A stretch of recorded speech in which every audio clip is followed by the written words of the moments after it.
चर्चित व्यक्ति है, बहुत चर्चित व्यक्ति है सोहेल हिंदुस्तानी जी, बहुत चर्चा में पहले भी रहे हैं। तो सोहेल जी बताइए, ये पोल्यूशन को लेके, आप तो भारतीय जनता पार्टी में हैं, तो ये पोल्यूशन को लेके आपको लगता नहीं कि सरकारों को गंभीर होना चाहिए? और ये बात सिर्फ कह देना, देखिए बात करते करते हम लोग हैं, लेकिन नाक में गले में प्रॉब्लम फील होती है।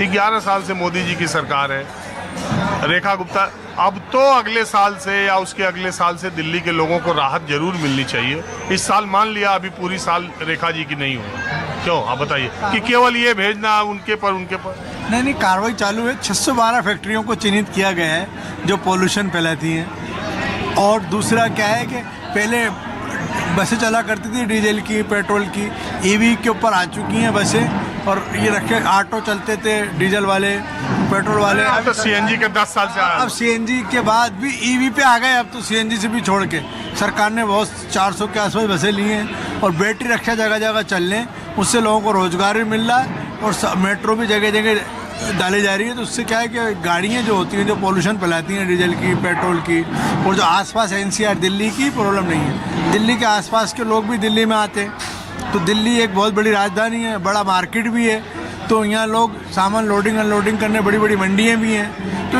अब उनको कैसे रोका जाए और कैसे उनको सीएनजी के बजाय ये ईवी में कन्वर्ट किया जाए, इस पर सरकार बहुत गंभीरता से काम कर रही है, और काम चालू कर चुका है। पहले की सरकार ने बड़ी ढीले दे रखी थी, जो आप कह रहे हैं, खास करके केजरीवाल जी इस पर ध्यान नहीं दे रहे थे।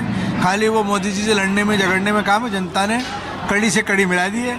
अब बहुत ज़्यादा काम हो रहे हैं दिल्ली के अंदर, और ख़ास करके पोल्यूशन पे भी हो रहा है। और आप देख रहे हो जगह जगह पेड़ और ये स्मोक को चला दिया, तो पानी नहीं बरस रहा। वो जो आपने कहा कटोरा, चारों तरफ से पोल्यूशन फैलता है, और दिल्ली में निकलने का साधन नहीं है। और आबादी ये इसी साल पता चला, केजरीवाल थे तब नहीं पता चला? पहले भी था मालूम, लेकिन पहले सरकार काम ही नहीं कर रही थी। अब तो ये देश में बहुत ज़्यादा ज़बरदस्त काम हो रहे हैं। देश में रोडों का जाल बन रहा है, पेड़ पौधे लगाए जा रहे हैं। एक जीतन राम मांझी का बयान सुने कि नहीं? पेड़ माँ के नाम लगाया जा रहा है। अब उसको लोग हम उसमें अमल में लाएं, जनता भी इसमें सहयोग करे। सरकार का ही सारी जिम्मेदारी नहीं है, इसमें हर आदमी की, समझदार आदमी की जिम्मेदारी है। जब वो जनता भी अगर कंधे से कंधा मिला के सरकार की स्कीमों के साथ ध्यान रखेगी, तो बहुत हद तक कंट्रोल किया जाएगा। जय हिंद।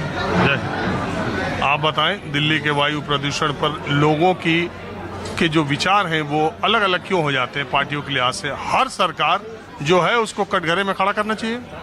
दरअसल प्रॉब्लम यह है, जो व्यक्ति जिस पार्टी का होता है वो उस पार्टी का समर्थन करता है, चाहे वो गलत हो या सही हो। कार्यकर्ता करे तो करे, आम जनता को तो सवाल पूछना या सरकारों पर दबाव डालना, ये ऐसी मानसिकता होनी चाहिए। नहीं, आम जनता की मानसिकता बदलनी चाहिए। जैसे भी केजरीवाल को बोलते हैं कि केजरीवाल की वजह से प्रदूषण, अभी भी लोग बोलते हैं केजरीवाल की वजह से प्रदूषण है, लेकिन जहाँ तक मेरा मानना है, दिल्ली में करीब 1.5-2 करोड़ तो गाड़ियाँ हैं, उनका प्रदूषण है। इसके अलावा जो दिल्ली में सबसे बड़ी समस्या है वो है अवैध निर्माण की। आज कोई गली ऐसी नहीं है जहाँ पे अवैध निर्माण ना हो रहा हो, जिसमें रोड ये बदरपुर रेत वगैरह सारा आता है, तो उसका प्रदूषण। आप भी कुछ बोलना चाहती हैं मैडम?